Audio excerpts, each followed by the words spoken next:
Yes, sir. Good morning, everybody. Hope everybody's off to a good weekend. Auburn versus Kentucky, game number 9 for the Auburn Tigers. The 2-5 Kentucky Wildcats traveling to Jordan-Hare Stadium tonight. Kickoff time 6:30 Central Time. The game will be broadcast on SEC Network. The Auburn Tigers, of course, 4-4, coming off of their first SEC win last week on the road against the Arkansas Razorbacks. Kentucky still looking. Still trying to get their first SEC win of the season, man. Before we get in here and preview today's matchup, do us a favor, like the video, sub to the channel, all of that good stuff. We're going to look at the numbers and give a score prediction at the end. You guys get in the comments, drop your score prediction. Let me know where you're watching from. And if you're having any trouble, if you're a YouTube TV customer, if you're having any trouble finding the game, I'm sure there's people in the chat. We can all help you out, find a way to get your eyes on the game tonight. What a terrible thing that YouTube TV and ESPN got going on. Michael Waltman in the building, 31-17 Auburn. I like that. I like that a lot. 2-touchdown win. That would be very nice. I definitely see Auburn holding Kentucky to 17. I'll give my prediction at the end. 31, a little bit more than I have Auburn scoring, but at home, not outside the realm of possibility. I think Auburn can definitely get there. If Auburn gets to 31, definitely going to be a dub, in my opinion. Hutch says, War damn, Auburn 38-10 for Kentucky. My guy Butch Flyer always supporting the show. Appreciate you, big dog. Let's look at some of the numbers. Kentucky, 24.1 points per game. That is good for 94th out of the 136 FBS teams. So 24.1 points per game, not great.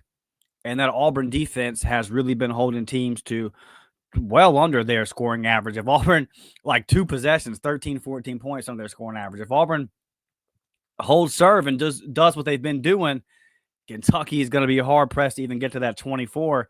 Yeah, Kentucky's looking at like a 10 to 14 point output today on the offensive side if that Auburn or defense continues to show up and show out, and I definitely think it will. A little sip of the coffee there. Cutter Boley, I was hoping we would get Zach Calzada. Doesn't look like we're going to get Zach Calzada. True freshman, Cutter Boley. Playing pretty solid, especially when you consider what he has around him or lack of what he has around him on that Kentucky offense. Watch some of the tape this week, and I think Cutter, man, he's a solid football player. Completing 66.5% of his passes. He has thrown for 1,215 yards, 9 touchdowns and 5 interceptions. True freshman quarterback starting in the SEC, 9 touchdowns to 5 interceptions. You kind of see the ratio there. It's not shocking. I think Cutter has the potential to be a really good quarterback in this league, but true freshmen that don't have a lot of weapons, which is the situation at Kentucky, trying to force some things, still trying to figure out the game. I think Kentucky was hoping that Zach Calzada would be able to get them through this year, and then they could turn to Cutter next year or somewhere in the future. Didn't play out that way for him, and Cutter has been solid, but he will throw you the football, and it's going to be a true freshman on the road in the SEC tonight. Night game at Jordan-Hare Stadium. So if you're DJ Durkin of that Auburn defense, you think that, bring the pressure, really force Cutter into some quick decisions. Looking at their running game, they are 57th in rushing, averaging 154.3 yards per game, and 77th in yards per carry. So Cutter Boley, been solid. Nothing great, though. And then the rushing attack, middle of the country there at 154.3 a game. And then yards per attempt, like 4 on the dot. That's 77. So not that great. You're looking at this Kentucky offense, and they're struggling to move the football. I don't know what they really do well. The run game's not atrocious by the numbers, but it's not great.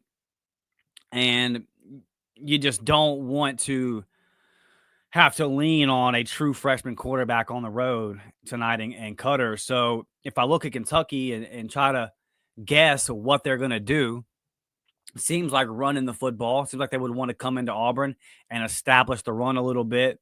But this Auburn defense, that is one of the top rushing defenses in the country, it's going to be a tough task to run the football on DJ Durkin and his unit in Jordan-Hare Stadium.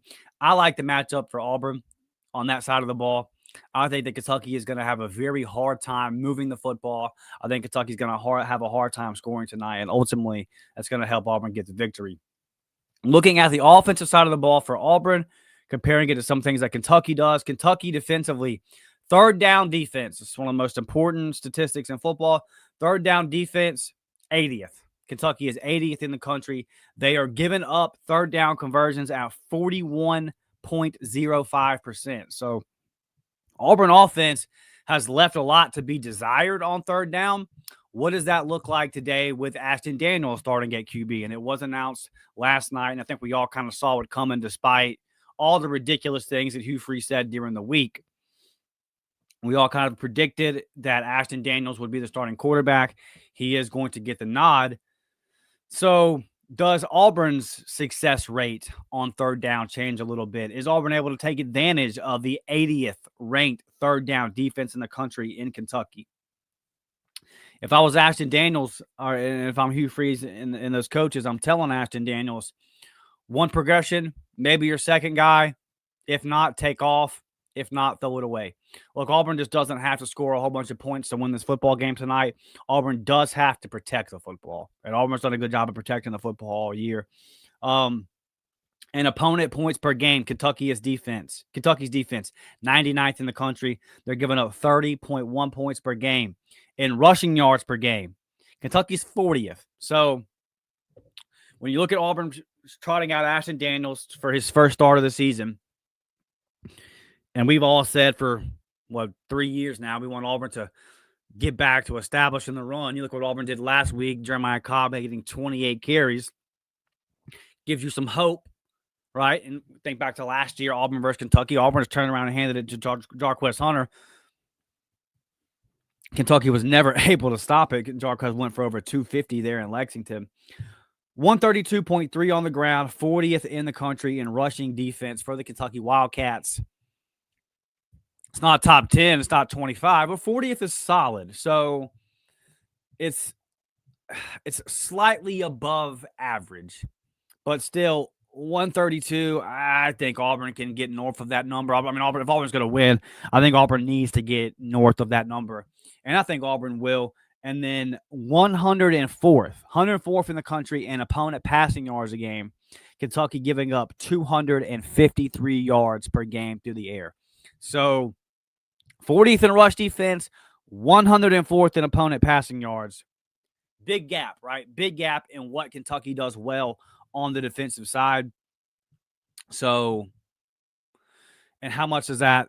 There's some, you have to kind of factor in some, like, Kentucky's been down in a lot of these games, so they know that their opponent that they're playing, when their opponent is on offense, their opponent's probably going to be running the ball a lot because, again, Kentucky's been down, which would also kind of lead to, them having a little bit better passing statistics and rushing statistics on offense.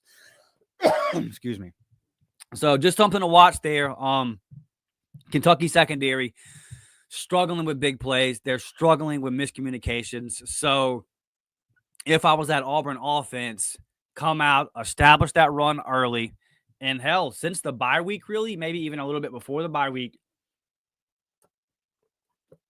I got something in my throat, guys. I'm struggling. Before that bye week a little bit, the Auburn offense these last 4 or 5 weeks, like the opening script has been great. So if it's more of the same tonight for Auburn, if Ashton Daniels is able to lead this Tiger offense down, if what Hugh Freeze, Derek Nix, and however many other hands are involved in the play calling in the scheme, if what those guys have their first 15 plays, if they continue to be what they have been and very, very successful, you can see Auburn getting off to a 7, 10, maybe 14, 0-point lead. And I'll tell you right now, with as bad as anemic as this Kentucky offense has been, and then combined with how good the Auburn defense has been, if Auburn takes a 10-0 to a 14-0 lead, in a lot of these games, like the Georgia game, prime example, Auburn was up, and I never felt like that was going to be a victory, right? The Kentucky offense, if Auburn comes out early and jumps down their throat, they're going to struggle. If you put Kentucky and Cutter Boley in a position to where they've got to start throwing the football early in the game to try to catch up, force that coaching staff to kind of abandon the run, it's really game over. It's really game over for Kentucky. That's not an offense that's built to come from behind. So keys to the game, very simple for me. On the offensive side of the football is protect the football, run the football efficiently. I know it sounds super simple because it is. I expect a very simple game plan from Auburn with Ashton Daniels at QB. This is not a game where you have to reinvent the wheel. This is not a game where if you're Auburn, you have to come out and shock and awe the Kentucky defense. You should be able to keep it pretty simple the same way you did last year versus Kentucky and come out with a home win at night. So protect the football, run the football efficiently. When you get into the red zone in your Auburn, do not abandon the run. Like this offensive staff at Auburn has got to stay committed to the run. Throwing the ball on first down in the red zone last week is the reason why you ended up having to kick a lot of those field goals, because you ran the football to get into the red zone. And then once you got there, it's like, oh, they'll try to get too cute.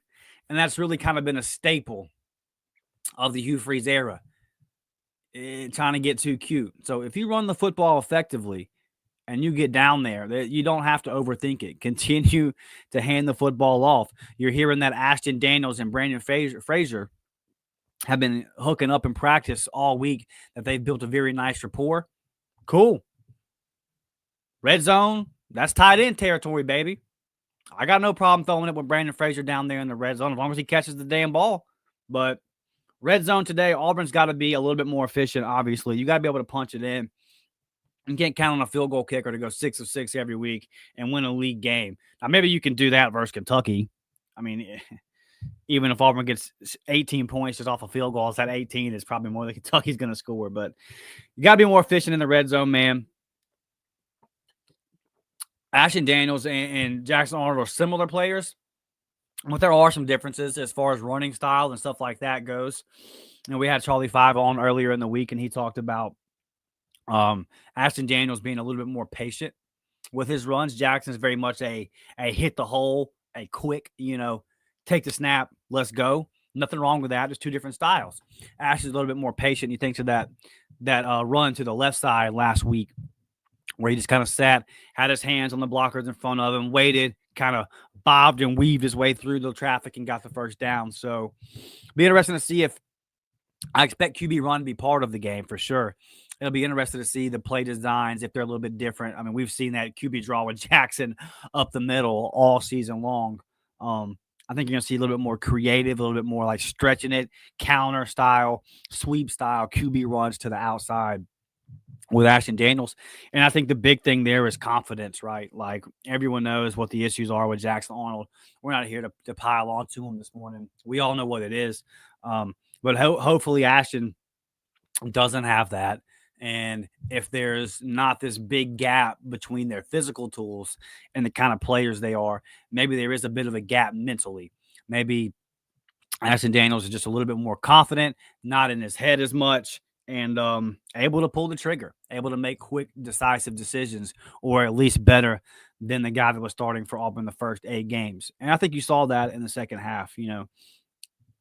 A lot of people are kind of pushing back on Ashton Daniels, saying, well, he didn't play that. He didn't light the world on fire in the second half versus Arkansas. He didn't, but he was better than Jackson Arnold, in my opinion. So keys to the game on the offensive side, protect that football, run that football effectively. When you have your shots over the top the way that you did with Eric Singleton last week, just do that. Ashton Daniels, just do what you did. Throw it up to where Eric Singleton can come down with the play. It doesn't have to be a perfect pass. You just have to have it in his vicinity, and he'll be able to come down with it. Malcolm Simmons, Cam Coleman, a little bit banged up. Interested to see exactly where they're at. This is a game where Cam Coleman should be able to make some big plays and eat, but if he's got that, if that ankle sore and that ankle's bothering him, it might be a little difficult for him. And Auburn still, you should be able to win this game versus Kentucky with a limited Cam Coleman.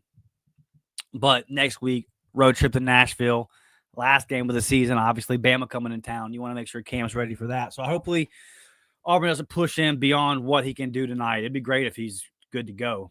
But will we see more Perry Thompson? A big opportunity. I mean, a lot of passes that have gone Cam Coleman's way. Does Eric Singleton get some more of those, and really have the breakout game that we've kind of been waiting to see from him? So excited. If Cam's not able to go, there are guys in that room that I'm excited to see them potentially get their opportunity and step up. I'm probably living in a dream world here, probably still living in fantasy land, but man, wouldn't it be great if Auburn was up by like 30 points in the fourth and we got to see Bryce Kane and Duke Smith and those guys, Sam Turner. That'd be a lot of fun, but we probably are going to have to wait for Mercer to see that. And even, I don't know, like, I'm not predicting Auburn to lose to Mercer, but I don't know if Auburn's going to be up by 40 on Mercer. I don't know if you've seen the Mercer Bears this year. They're solid. 7-1 at their level, and they're blowing people out. So Auburn should out-talent them, but I'm just saying, that's going to be – that might not be 70-0 like you traditionally want it to be. Looking at the keys to the game for the defense, real simple to me. Do what you've done all season. If you're that Auburn rush defense, shut down the Kentucky running attack. Force true freshman quarterback Cutter Boley into 3rd and long. 9 touchdowns, 5 interceptions on the year. He'll throw some to you. And that's not even a knock at him. It's a situation that he's in. Again, I don't think Kentucky wanted, when they started the season, I don't think they wanted Cutter Boley to be the guy. That's where they ended up because Zach Calzado is just not that good. And so if you're Auburn and you're able to shut down this run, force this Kentucky defense, this Kentucky offense in the 3rd and long, crowd's going to be loud. Crowd's going to be high. But it's a night game in Jordan-Hare. It's an SEC game. Auburn looking to get their first SEC win at home this year. Looking to get their first Power 4 home win this year. You've only got Mercer and Bama left, so it might be your only opportunity to get one of these. Man. Man. So, yeah, the crowd will be high. The crowd will be nuts. Force Cutter Boley into that situation. Force him to face that crowd in 3rd and 8. Allow Crawford, allow Keldrick Falk, allow those guys to pin their ears back. Xavier Atkins, he's just been an absolute menace, right? It'll be fun to kind of see what Xavier does today. Last week, he had to play that QB spy role, and he excelled on Taylor Green, right? Don't have to really spy Cutter Boley, so that should have Xavier Atkins freed up to do some other things. Fully expect to see him making some plays, obviously in the run game, shutting down the run, but you might see him in some pass coverage doing some things as well. You wonder if he doesn't have to kind of sit there and spy. Can DJ just let him loose on Cutter and make him uncomfortable? I would expect to see all of the above from Xavier Atkins. The kid is a Swiss Army knife. He's a tool for DJ Durkin. And not only is he a tool for DJ, he's a tool that DJ knows how to use well. You're giving DJ a power tool he can definitely build something out of with Xavier there, a versatile linebacker. DJ's going to eat with him. So I'm excited for as frustrating and disappointing as so much about this Auburn football season has been. I've seriously turned on my TV excited to watch Xavier Atkins play football. He's must-see TV. And when this football game kicks off at 6:30 tonight, very, very excited that we get to watch that young man play football for our Auburn Tigers in our white helmet, blue top, white pants. I mean, like the best uniforms in sports. Yes, I'm biased, but boy, we look clean every time we take the field, man. I think you're going to see Xavier Atkins ball out tonight because you continue to see Xavier Atkins ball out tonight. But I'm excited because we play these QBs in Marcel Reed. We've played these QBs in Taylor Green where Xavier has been in that spiral. We've also played QBs where that wasn't the situation, more of your traditional pocket passers like you will tonight in Boley. And we've seen Xavier shine in that role as well. So really just can't wait to turn on the TV and watch 17 ball. Force Kentucky in 3rd and long. Keep them in 3rd and long. They don't have any threats in the passing game that I would worry about beating Auburn consistently. Let me text my girlfriend having car issues. I hope she's made it to work okay.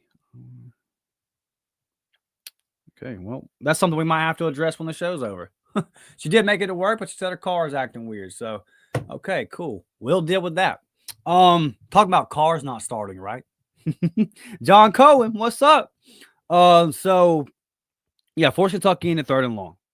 force Kentucky in the third and long, force Cutter Boley to face that crowd, face that defense. And will you see 4 turnovers like you saw last week versus Arkansas in the fourth quarter? Probably not. But tell me what you guys in the chat, over or under 2 turnovers tonight forced by the Auburn defense. I'm going over. I got 3. I think the Auburn defense creates 3 turnovers tonight. Give me 1 fumble and 2 interceptions. You guys let me know in the chat. I'm going to get to some of you guys' comments. We'll give our score prediction. Like the video. Sub to the channel, man. We're like 40 away from 2,500 subs. Please make that happen. Butch says, someone hype this video. Hey, listen, I don't know. I don't really know what the whole hype thing is on YouTube. I mean, this algorithm thing is, we always got something to learn as content creators, but I think it helps. So yeah, if you see that hype button down there, go ahead and hit that thing. I should probably do some more research into what exactly that does. Brett says 3-2 Auburn. Okay. A man after my heart. Brett knows that I love a defensive slugfest. I would be very upset if Auburn only scored 3 points, but a win would be a win. Would 3-2 get Hugh Freeze fired? If Auburn won 3-2,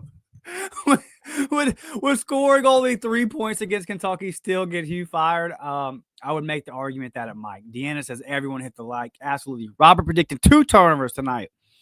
He's got 2. I don't. Robert, you keep saying this on the shows, buddy, every week. I don't want to see Deuce. So I can't be any more clear on this.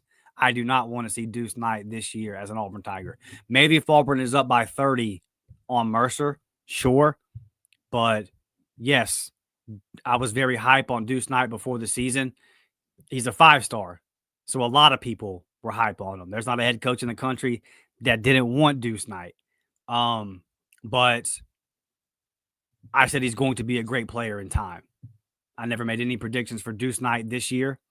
And after seeing this Auburn offense and seeing this scheme, this system that we're running, I think I've been pretty clear over the last 2 weeks. I don't want to see Deuce this year outside of a mop-up versus Mercer type situation. So no, buddy. I keep reiterating that's not the case today.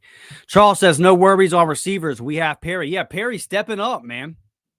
Perry finally getting his shine whenever Horatio Fields was, went out with a broken foot there. And Perry has just been that guy. And hopefully we see some more of it today. Yet to have a 100-yard game as an Auburn Tiger. Wouldn't it be fun to see that today? I want to see 3 get in the end zone today. Can we get a Perry Thompson touchdown today? I hope so. But yeah, we do have Perry. And excited to see him play today, Charles. It's been fun to kind of watch him get plugged into the offense here and improve week by week. And I know I've been saying this, Charles. I'm sure you know this. I've been saying this for a long time. The Perry Thompson trajectory, like his path, is actually a very common path. He's in his sophomore season. And in today's day and age of college football, we expect the 5-stars to step on campus and immediately contribute. Perry Thompson, if you watched him at Foley High School, he was a 5-star because of the potential, because of the tools, because of his physical makeup. And you watched it and you said, oh, this guy is Julio Jones if it all hits. That's where the 5-star comes from. But he also ran 2 routes at Foley. And he played a lot of running back and free safety. And he was on every special teams unit. So if you watched Perry at Foley High, you understood that that first year wasn't going to be a whole lot. And then maybe in that second year, you would start to see the progression. And one thing that Hugh Freeze and his staff have got right at Auburn was they saw that in Perry, and they tried to redshirt him last year. And Perry and his camp refused the redshirt. And then you actually, if you remember, Perry said this offseason, they were right. I probably should have redshirted. So, but the path that Perry's taken, I think he's right on schedule, man. I think he's right on schedule. If you would have watched him in high school, you would not be surprised that he's right on schedule to where he's starting to contribute in a time period that makes sense, judging off of where he came into the college game, where he was at mentally. And that's no knock on him, man. That is what it is. It's high school football and the SEC football is a lot different. And the Cam Coleman's that can step in day one and contribute are few and far between. But if you watched Phoenix City and how they warm up and how they practice and how Central Phoenix City conducts itself, that's a mini college program. So Cam Coleman was just a little bit ahead of where a lot of receivers were or where a lot of high school players were in general, because he's coming from one of the top programs in the country. You also see that on the defensive side of the ball. The majority of the guys that are contributing early on defense are from programs like Thompson, right? Like elite high school programs where they're making sure those guys are prepared for college as much as they can be, even when they're in high school. So it's very important to kind of to see that and recognize that when we're talking about these prospects. I think Perry still has everything in front of him as a football player, and I'm excited that we're starting to see that. Brett says, I kind of want Hugh far away from Deuce. Yeah, I mean, I'm 100% on it. Deuce has a ton of potential. He hasn't had to really trot out there yet and get be poisoned by this offense. And so I want to see that young man reach his potential. And I don't know if Hugh Freeze putting his hands on him is maybe the best thing for that. So Brett, I'm with you 100%. Kyle says, come on, y'all, touch that like button for our guy and the Auburn Tigers. Don't do it for me, Kyle says. Do it for the Auburn Tigers. Hutch says the in-town rivalry here has a lot of similarities to the Iron Bowl on high school retrospective, and when one high school wins, Auburn usually wins the Iron Bowl they won last night. Okay. Auburn High with a big win last night. Who did they play? Did they play Phoenix City? Who did Auburn play last night? Let's see. Auburn High School football.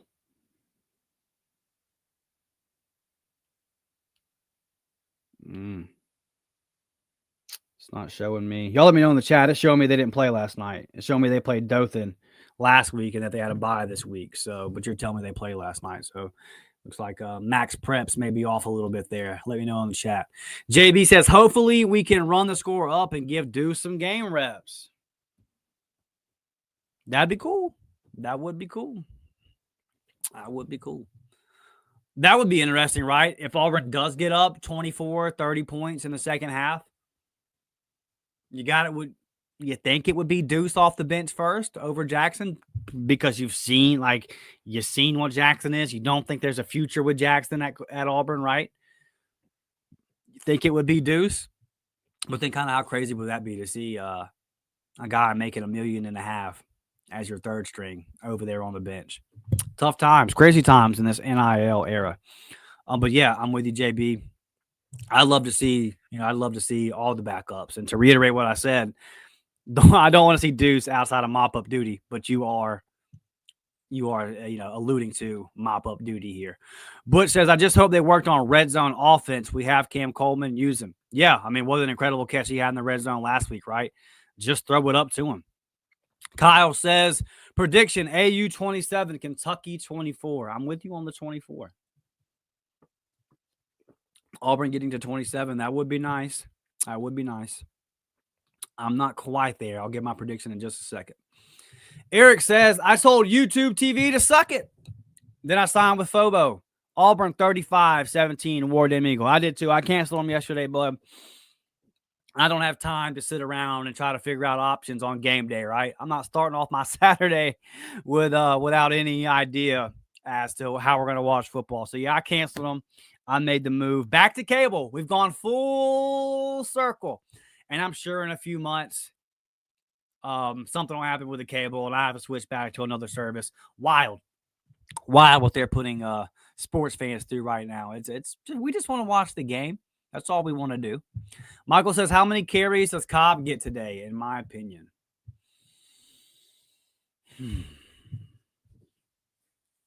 18. I'm going to go with 18, Mike. What do you think? I'm going to go with 18. Sacks and scrambles on design passing plays. Take those out. Designed runs for Ashton, I'm going to go 6. Give me 4 for Omar. I don't know what to expect from Darrell. Give me 1 from Darrell because I don't know. I don't know where his health is. We haven't seen him a whole lot this year.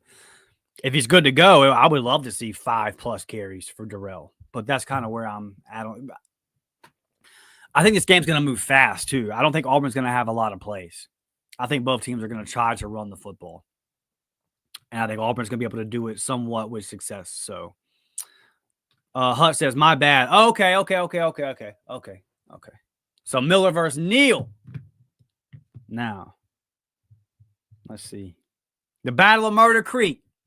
Yeah, my dad went to T.R. Miller. My mom went to Flomaton, but I am well aware. What was the score? Hutch? To the T.R. Miller Tigers. Rodney says, I know WS. Oh, no, Rodney, no. The Eagles got him. Man, oh, man. 21-0. W.S. Neal beat Miller 21-0 last night. No. Oh, man. I got to call my pops. That's brutal. Well, hey. Congratulations to everybody in East Bruton. Congratulations to everybody on that side of the tracks. And, yeah. to everybody uptown and regular Bruton, apologies. Sorry. Hate it. I know that's gonna be a long year for you guys. Held Miller to 13 rushing yards. What? Man, oh man. Well, hey, congratulations, W.S. Neal. Congratulations to the Eagles. Are they the Eagles or are they the War Eagles? I know the fight songs are switched. Last time I went to the Battle of Murder Creek, I noticed that the fight songs didn't match the mascots. They were the opposite, right? One school's got Bama's fight song, one school's got Auburn's fight song. Yeah, for sure, Rodney. I definitely will. All right. School C, we got any more score predictions for Auburn, Kentucky. Brett says Perry with 100 yards and Omar with 50. Wouldn't that be something? That'd be a lot of fun, Brett. I hope we see it. Trying to. Devin is here. Miss Devin, what's up? Love you. Appreciate you. Says War Eagle fam, excited for the game today. Ready for another SEC win. Hey, Arkansas, Kentucky, who gives a damn? Auburn winning back-to-back SEC matchups. Boy, that'd be fun. Where's your huge hat today? I didn't know I was wearing a huge hat. I got a lot of hats up there. I didn't know any of them were big. You talking about the flat bill or the curved bill? I'm just rocking the hair today. We're growing the hair out. It's kind of in that phase right now where you can't do much with it. So it just kind of looks like crap like this. But yeah, I'm letting it breathe today. Fire Free says 18-13 Auburn. Okay. Is this 6 field goals? Fire Freeze, is this 6 field goals? You got McPherson going 12 for 12 over 2. Come on now. Talk to me. Hey, if McPherson goes 6 for 6 again, I'm going to be talking Heisman. Put my boy in the Heisman. He's our only scoring threat. 6 field goals. McPherson, please, bro. If the football genie came down and said Auburn can win 52-10 today or 18-13, just for the novelty of having back-to-back 6 field goal performances, I would pick this one. That'd be great. Thomas says, canceled YouTube and got FOBO yesterday. I'm watching from Humboldt County, California, and I'm thinking Auburn prevails 20-20 or 24-20. Thomas, thank you, buddy, for the comment. Thank you for dropping your score prediction. Thank you for tuning in all the way out there in Cali. So it's what, 7:06? 7:06 in Humboldt County, California, and you're already tuned in with us. Hopefully you got your coffee or your Red Bull, whatever wakes you up in the morning, Thomas. Appreciate you, buddy, all the way out there on the West Coast, tuning into the Up-Tempo podcast, supporting the Auburn Tigers. You love to see it, brother. Thank you for being here, man. JB says we score 40+ this game. Trying to think off the top of my head the last time Auburn scored 40+ in an SEC game. Would it have been Arkansas 2 years ago? Hugh's first year? Has to be, right? Has to be. I can't think of no A&M last year. 4 overtimes though. That one did take 4 overtimes. So, yeah. Brett says, "What if Auburn scored 55 field goals and 5 TDs, but defense scored 1 especially?" I love it. Like, I love that, Brett. That'd be great. That'd be freaking great, man. Ernest says, "Ward Dam always Buck Fama." I almost like just say it anyway. It's hard for me to even do that. 365 for sure. For sure. 100%. There's never a day where it's not F Bama over here, buddy. Let's see. Few more. Kyle, I got your score prediction. I think I've got all the comments I want to get to. Yeah, I got Michael's 31-17. Ernest has got Auburn 34-10. Let's go. Let's go. So, a lot of confidence. A lot of confidence in the chat this morning. And rightfully so. This is a football game that Auburn should win. Here's my prediction. Auburn 21, Kentucky 14. I really kind of wanted to go 24-14 here. And yeah, I definitely wouldn't be shocked if Auburn won 24-14. Kyle had the 27-14 prediction earlier in the chat. Wouldn't be shocked if we saw something like that. So, but yeah, I got 21-14.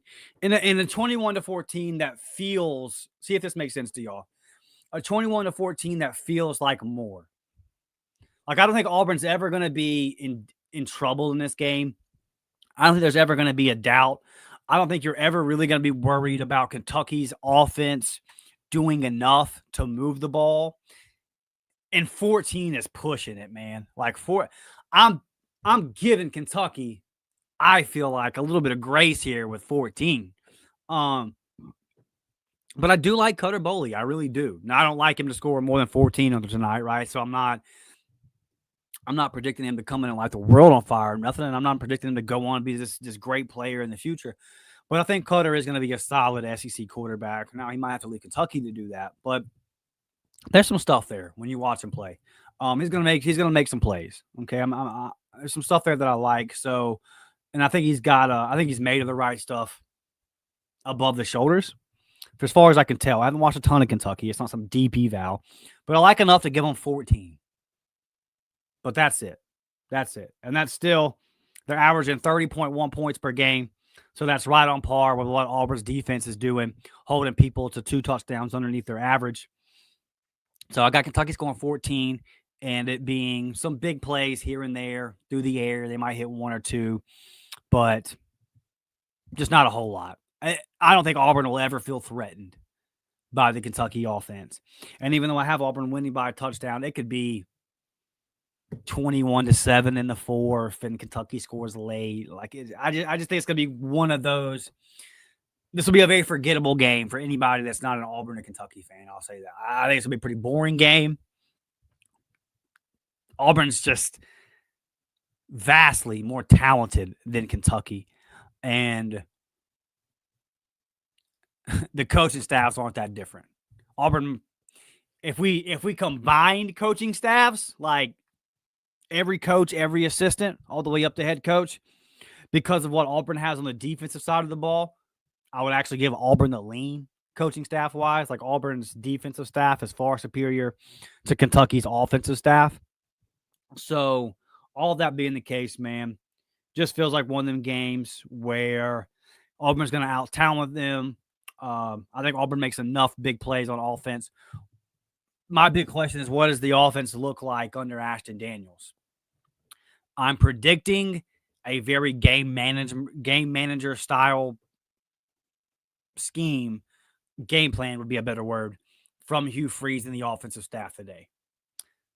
And if Auburn has the game plan that it had in the second half versus Arkansas, I think Auburn wins.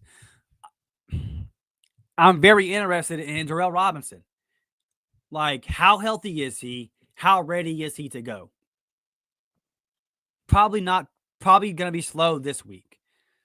So that's why I said I can't even predict him to get more than 1 or 2 carries. But if he can give you 5, if he can give you 5 carries, and then you think you can get 5 from Omar, well, that's 10 carries right there between 2 backs. And then if I think Jeremiah is going to get around 20, well, now we're at 30, right? And then we got QB run. So I just think it's going to be one of them ball control type games. Auburn keeps the clock moving. Auburn doesn't ask Ashton Daniels to do anything crazy. Now, I might be wrong. They might come back and ask Ashton to drop back 50 times. I'm really hoping that things are improved in the red zone. I'm going 21-14, but very easily could be 24-10 Auburn, 24-14 Auburn. I could even see 24-7, 21-7, something like that. I'd be shocked if Kentucky scored more than 14 today, and I do think I don't have a lot of faith in this Auburn offense. I do think they get they get to 20 in this one. So 21-14. Let's see if we have any more in the let's see if we have any more in the chat here. JB says, I would go to the Birmingham Bowl if Auburn gets a bowl game. Yeah. That's my prediction right now, actually. I think Auburn wins tonight. I think Auburn beats Mercer, loses to Vanderbilt close, loses to Alabama close, finishes 6-6, and goes to the Birmingham Bowl. I'll probably play some like 10-2 American team or something. And so, but yeah, and Birmingham Bowl definitely not the goal this year, but it'd be better than where we went last year, which was absolutely nowhere. Brett says, I want to win Auburn to have 200 plus rushing yards and allow 50 rushing yards. Okay. 200 plus, Kentucky giving up 132 on the ground. So Auburn would have to get 70 more, 68 yards more on the ground than what Kentucky's giving up on average. Auburn can do it, right? A couple big plays from Jeremiah and you get there. I think like 175, 180 is the number for me on the ground. I would love 200, Brett. Now, holding Kentucky to under 50, that you very well might see that tonight. Kentucky only averaging 4 a carry. Yeah. Against this Auburn defense, they might be in trouble. Cam says, I think Keldrick has a big game. He's been quiet these last few weeks, just doing the little stuff. Yeah, Keldrick is playing well, but it has been quiet, right? Like you said, he's doing the little things right. He's playing good football, but there haven't been those big impact plays. And, yeah, if he made some of those tonight, that'd be great. Ben says, how on earth did we get the 6:30 time slot? If you look, Ben, the SEC 6:30, the SEC Network 6:30 slot, a lot of times has games like this. Like big brands like Auburn that they know will draw eyes, like Florida that they know will draw eyes, but aren't having a good year. So this 6:30 SEC Network slot, a lot of times it actually does kind of get to some of these teams with some bad records. It ain't gonna be the 6:30 slot on ABC or ESPN, right? Rodney says, Dustin, how do you like the water cooler intro song? Yeah, that's great. I think it's great. Nick and them do a great job over there. Brett says, this AU team feels like a kinked water hose with Hugh doing the kinking. A lot of talent being held back by stubbornness and lack of creativity. 100%. 100%, brother. Brett says, Birmingham Bowl versus our next coach and Tulane. I could see it. Wouldn't that be something? Not predicting this, okay, but let's just end the episode here with a little fun what if, right? A lot has to happen for this to even be a thing. But wouldn't that be something if Auburn fires you after the Iron Bowl, hires Sumrall from Tulane, and then goes on to play Tulane in the Birmingham Bowl? That'd be crazy. They would have an interim coach versus whoever Auburn's interim coach would be. And then the guy that was acting as Auburn's new head coach would probably be out there recruiting and doing portal stuff and all that would be Tulane's former head coach. That'd be crazy. That'd be nuts for sure, Brad. But I'd love to see it. I'll be honest with you, Brett. If Auburn goes 6-6, it makes a coaching change. Okay, now if Auburn goes 6-6 and keeps you, then this opinion doesn't stand. Okay, what I'm about to say. But I think if Auburn goes 6-6, they fire Hugh, and if they don't, then like, boy, we're gonna have to have some real conversations on the pod. But let's just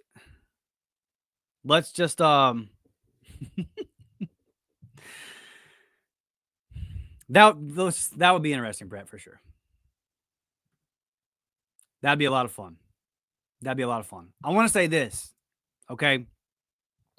People, now that Tulane, if you think Sumrall should be Auburn's next head coach, and that game versus Texas San Antonio happened, and you're like, now I don't want Sumrall as head coach, I hope that the people in charge of Auburn aren't looking at it that way, right? If Sumrall is the guy that Auburn thinks should be the future of Auburn, then one game shouldn't change that, right? Like losing to the Roadrunners shouldn't change that. But that's a conversation. We're going way down. This is the pregame show for the Kentucky game. But yeah, I mean, these conversations, Brett says that would be absolute job for sure. For sure it was. Jeff in the building. Jeff always here supporting the show, saying War Damn Eagle. Hugh Freeze has joined the show. What's up, Hugh? Hugh says next year would be a mess. Well, brother Hugh, these last 3 years have been a mess under you, my guy. So, I don't know. Would it be any more of a mess than what we've already seen with you as the head coach? But I do appreciate you tapping in here and checking up with the fan base. But get ready for the game today, Hugh. I need you to be ready for the game. Thomas with the great content. Thank you. Thank you so much. If I stay. Yeah, you don't have to, buddy. You don't have to. Maybe an agreement can be reached. You can hit that golf course. You got all the time in the world, big dog. You got all the time in the world. And yeah, we won't be mad at you, Hugh. Listen, this is the thing. You see some coaches like LSU and Brian Kelly, right? No love lost there. Auburn and Brian Harsin. No love lost there. Now, Auburn with Gus, we still love Gus. It was time to move on. But we still love Gus. No hard feelings towards you, Hugh. No hard feelings at all. I didn't think the hire was a bad hire at the time. We had no way of knowing the game passed you by, and you didn't know that. You didn't have any way of knowing that either, Hugh. But you got you another chance on the big stage. We found out, hey man, maybe a little bit too much RPO. Maybe you've been running the same plays for 20 years, and it might be time to do a little something different other than hitch and goes, right? So and the occasional slant. So, but nothing against you, Hugh. We wish you all the best, buddy. Agree to a settlement and then head on out. And tons of great golf courses across the South. I'm sure you'll do well at them. Thomas says, keep up the good work. Your podcast, Locked on Auburn, War Report, and The Barn have helped me get through these last few depressing seasons. Yeah, buddy. Glad we could help. It has been depressing for sure. You know, started the show with my guy Blake, and shout out to my guy Blake. He continues to do great work. He's over on the Voice of College Football Auburn. Go check him out. You know, Blake already had this pod. Me and him met online actually, and kind of hit it off. And then he had me as a guest on the show, and invited me to be a full-time host. As to see Devin in the chat here. Devin knows I was calling into other shows and stuff like that, doing a couple pods just here and there for different networks. And yeah, and then my buddy Blake was like, hey, I'll bring you on as a full-time host here and we'll kick this thing off. And then started to gain a little bit of a following. Mike and I go over the War Report, caught wind of it. They noticed us. They signed us, and that was the summer. That was Hugh Freeze's first summer, right? So basically, and then we had his first season and all that. So like having a real audience and doing the show we pretty much started a few months before the Hugh Freeze era. So football wise, you know, we had a Final Four last year to talk about and basketball and all that, but football wise, it has been really depressing. I mean, we're in one of the worst stretches of Auburn football history here. And that's why a win today is important.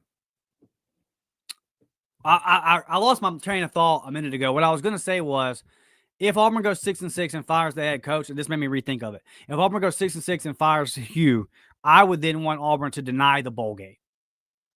Y'all follow what I'm saying? If Auburn goes 6-6 and keeps Hugh Freeze, then I'm okay with accepting the bowl game. But if you go 6-6 and you're changing head coaches and the portal turnover and everything that would happen, I would actually rather sit out a bowl game then and just finish 6-6. The winning season thing made me rethink of that.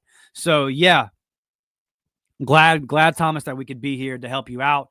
And it's one of those things where a lot of people, they tune into the show and they're like, man, I love it when Dustin goes off and starts ranting about stuff. And I'm glad you guys enjoy that. My passion for Auburn is real. I don't do that for show. When I start going off like that, I mean what I'm saying.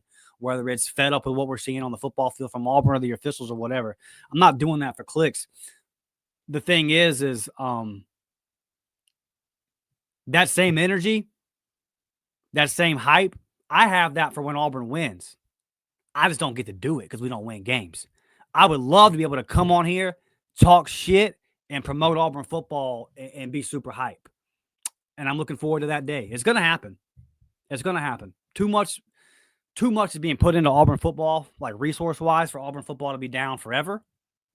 I don't know if the next head coach is going to be the guy. Like you could be on this.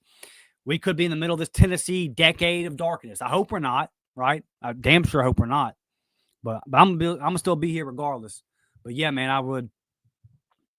These last 3 years have sucked. We're gonna continue to do the show. I can't wait for the day. To when we can come on here and like promote and be happy and really kind of hype up the Auburn football program. And the thing is, it doesn't even have to be championship level for me to do that, right? You just got to be competent. And right now, they're not even there. Devin says, I still remember those phone podcasts you and Blake would do. Good times. Yeah, man. Blake would call me on the phone. We'd kind of talk about what we were going to hit. And then he would press record on his phone. It was literally like us just talking. And then we would upload it to Spotify and Apple and everything like that. So, yeah. Yeah. Crazy to see how far it's come. But definitely couldn't do it. Definitely couldn't do it without you guys for sure. Because this was not a game plan, Devin. It was dozens of people were like, hey man, do a podcast. And Devin, you were one of those. And now here we are. Cam says it's a shame Hugh would have been the right guy for AU if he didn't miss 3 times at QB. Yeah, this is there's some other stuff that goes into this, like missing on QB is a big factor here for sure. Don't disagree with you, Cam. There's some other stuff as well, like the tweaking of the off. Like, is Hugh Freeze as reliant as he is on the RPO? I'm not saying the RPO can't be in your playbook. Boy, it sure does feel like when we play the Oklahomas and the Texas A&Ms of the world, it feels like they know what's coming, doesn't it? And I watch all these film breakdowns of our games throughout the weeks. I don't want to watch just one.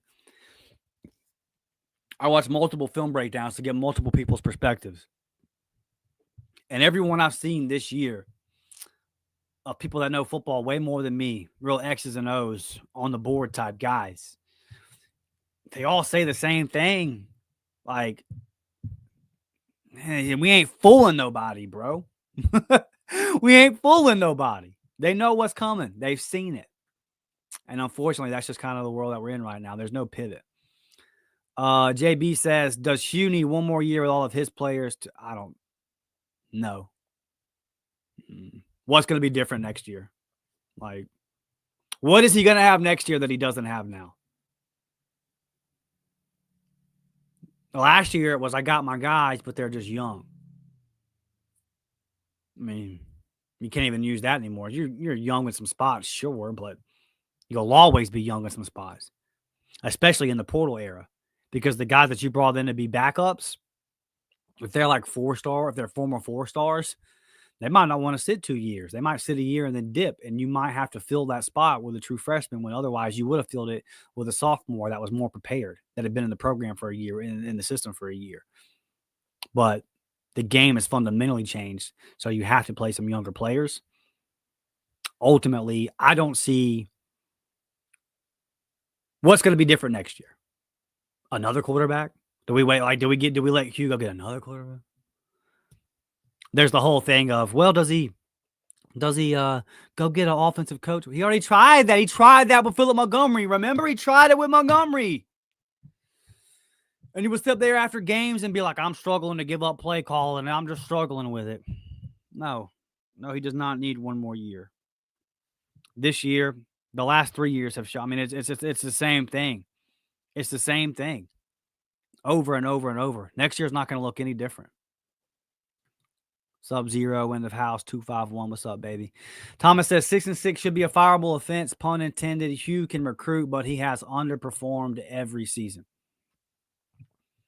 This is when I talk about going back to the beginning of the year, right? I did season prediction record. I predicted 7-5. And the majority of the comments that I received were 7-5 would be below expectations. Do you think Hugh Freeze gets fired for 7-5? I then said, depends on how the 7-5 looks. If the defense carries you to 7-5 with an offensive-minded head coach, yes, he needs to be fired. Well, here we are. If I would have asked everybody on that show, if I would have said, okay, chat, Auburn finishes 6-6, should Hugh get fired? If I would have asked that question to the chat before the season, unanimously the comments would have said yes. I know that because I said 7-5, and the comments were, well, that was going to get him fired. Well, that was back in first, second week of August. So as we sit here now, the first day of November, my feelings haven't changed. Anything below 8-4, you got to go. You got to go. Enough's enough. Brett said Hugh would be better suited as a Tuberville-type coach. Brett, I love you to death, buddy. You know that. Do me a favor. Don't ever put Tuberville and Hugh in the same sentence again. Come on, Brett. I know what you're saying, buddy. I'm just messing with you. But you know, got nothing but love for my guy Tubbs, man. Woo, I miss you, Tuberville. I miss you. I miss going 11-2, winning the Cotton Bowl. I miss losing 2 games out the gate, rallying, and beating Florida on the road. You know, boy, we were competent. It ain't got to be championship every year. It's got to be competent. 2 things can be true at once. I agree offense could use a little tweaking, but Ty, Reed, Eden Green from Arkansas would do just fine in an RP offense. Maybe so. Yeah, 2 things could definitely be true, and I think they are. I think the quarterbacks haven't been great, and I think the offense sucks. Would Ty, with these other quarterbacks that you mentioned, do I think they would be better? Sure. I do think they would be better than Peyton Thorne, and that they would be better than Jackson Arnold. But I also, how much better? Like, I still don't think that Hugh Freeze's offense is enough to get it over the top. It would be better, though, Cam. I agree with you on that. But then it also goes back to evaluation, right? Like, well, Hugh brought these guys in here. And then really stuck by him. Like, he stuck by PT long time and stuck by Jackson for a good minute.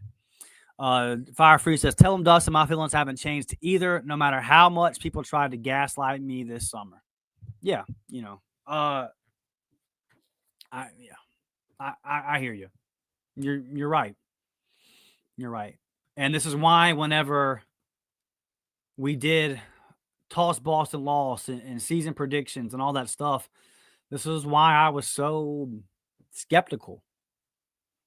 You know, this is why I was so reserved with my predictions. And I tried my best. I think I did a good job at the time of telling everybody it's not because of the talent. It's just we saw enough in the first 2 seasons to know that there's cause for concern. Right? And, you know, I'm going to take us back here, and we're going to finish. I tweeted this December 14th. You can look up what happened on December 14th last year. This is the day that Jackson Arnold signed with Auburn or announced his commitment, however that worked. I tweeted out a nail in the coffin. Because Fire Freeze talk about gaslighting. I was gaslit all summer in terms of why Jackson Arnold was bad at Oklahoma. Well, did you see his receivers? Did you see his OCs? Did you see this? Did you see his offensive line? Saw all of it. Still thought he was trash. Still thought he was very bad.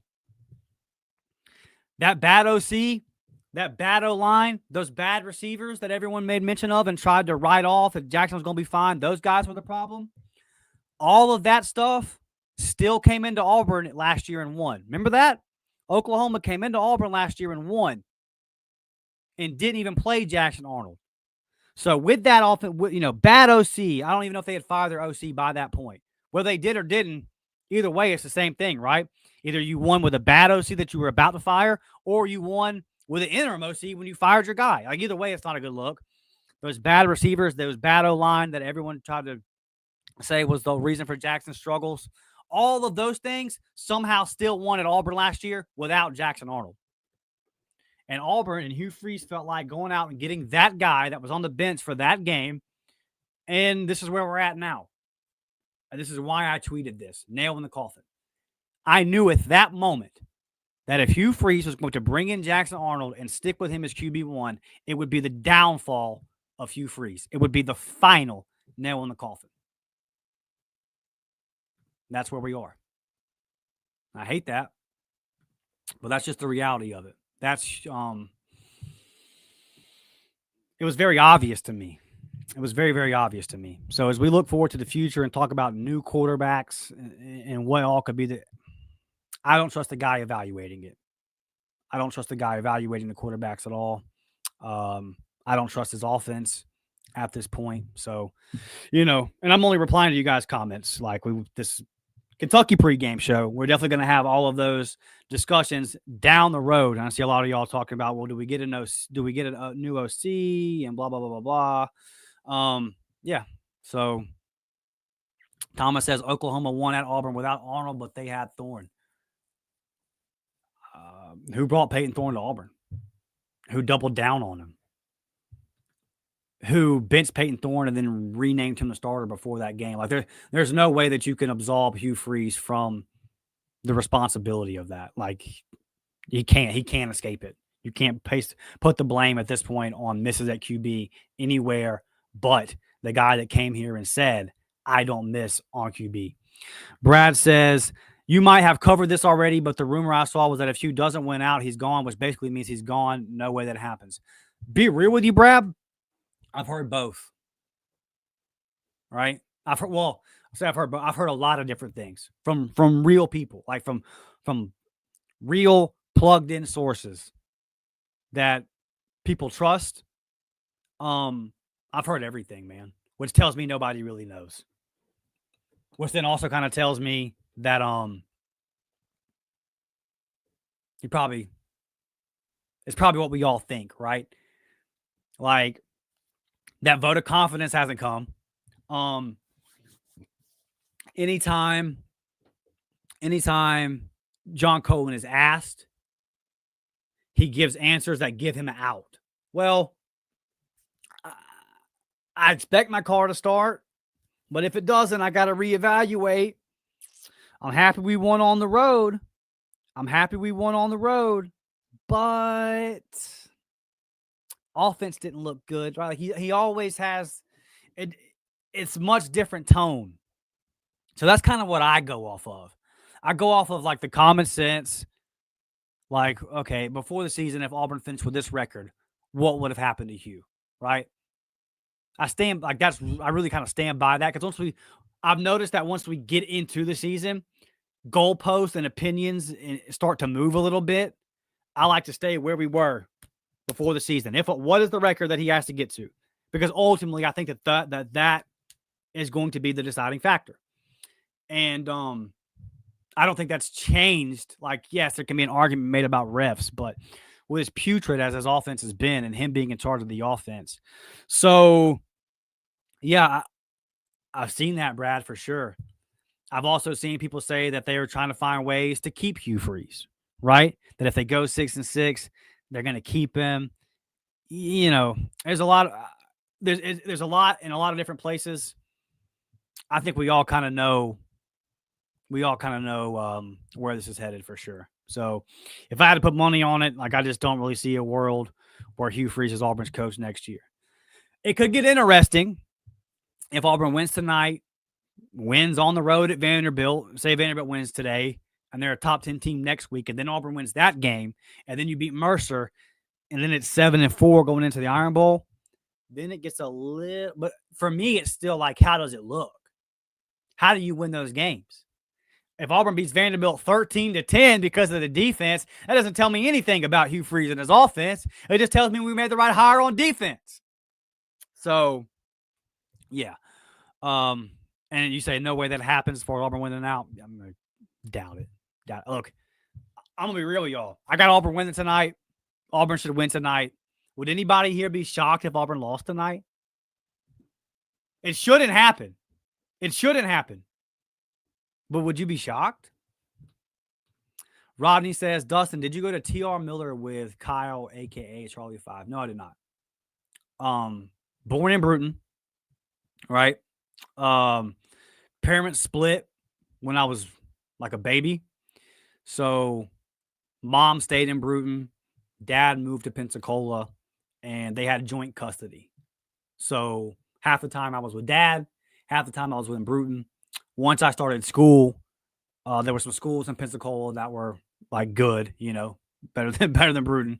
And so my mom and dad agreed for me to go to school here in Pensacola. And then I went to visit my mom and my granny and everybody on that side of the family on the weekends. So that's why I kind of claim both a little bit because I kind of grew up in both. And I mean, they're only 30 minutes apart. Right. But yeah, no, I did not go to T.R. Miller. I actually went to Escambia High School here in Pensacola, where Trent Richardson went, where Emmitt Smith, former Dallas Cowboys running back, went. So, yeah, I am an Escambia High School Gator, 65th Avenue, Pensacola, Florida. But got a lot of family from T.R. Miller, been to dozens of T.R. Miller games over the years. Got nothing but love for the Tigers. And my guy, Charlie 5, is a former T.R. Miller Tiger. Thomas has also Freeze said himself, give me 3 years, and it's the third year. So, yeah, he said a lot of stuff, Thomas, for sure. You're 100% correct on this. And he said third year, we're here. It looks exactly the same as the first year. He said, I got to get my guys. He's got them now, right? He went and got all his guys, and it still looks the same. So 100%. 70 watching, only 39 likes, says Rodney, smash that button. Rodney, what has happened to Miller? Hey, what has happened? Like 21-7 to Neal? What's going on? Zudid says, should have been fired after New Mexico State. Look, I don't agree that he should have been fired, but our members that were in the group chat that night, no, I crashed out. Okay? Like, I was like, hey, I don't want to hear nothing about this isn't concerning. That was always, man, my antennas were up from the start of I'm naming Peyton Thorne the quarterback because he's pressing in practice. That's when I was like, hold on. The New Mexico State game? Jeez. I'm going to be 100% transparent with y'all guys. I was done that night. As far as belief. I wasn't going to come on here and say, fire Hugh Freeze. But in my heart of hearts, I was like, hey, 31-10 to New Mexico State at home at night? No. Nope. That wasn't a red flag. That was damn Amber Alert, like phone buzzing, right? Tornado sirens going off, everybody evacuating, go to the shelter right now. That's how that was. That's what that one felt like. It was obviously very, very concerning. Zudid says, shouldn't lose to them on our worst day. Absolutely. Absolutely. All right, guys. Auburn, Kentucky. Auburn looking to get back-to-back SEC wins. Can they make it happen? I think they do. I've got the Tigers. You know what? I'm going to change it up. My guy hit 6 last week, and then I got a prediction in where he doesn't hit any. That ain't right. Give me a double-digit dub. Auburn 24, Kentucky 14. That's my final one. Hit that thumbs up button on the way out. Sub to the channel. Hey, go over to the War Report Gaming channel. War Report Gaming channel. I played Kentucky in my Auburn dynasty. Go check that out. I actually started Deuce Night. I started Deuce Night the whole game because it's a video game, damn it. I can do what I want on there. So if you want to go, you want some more Auburn, Kentucky content, go check that out at the War Report Gaming channel. I took on the Wildcats, got a nice little dub, had a lot of fun over there. So go over there, check that out, subscribe today, all that good stuff. Follow me on X at DMcShaw28. Let's go win a football game. We'll be right back here tomorrow morning, 9 a.m. Central Time. As always, reacting to what we hope is a dub. Catch us post-game over on the War Report as soon as the game goes final. I love each and every one of you. Hope you all have a great weekend. War Damn Eagle. Go Tigers. Let's get this victory. I will see you all tomorrow morning. God bless.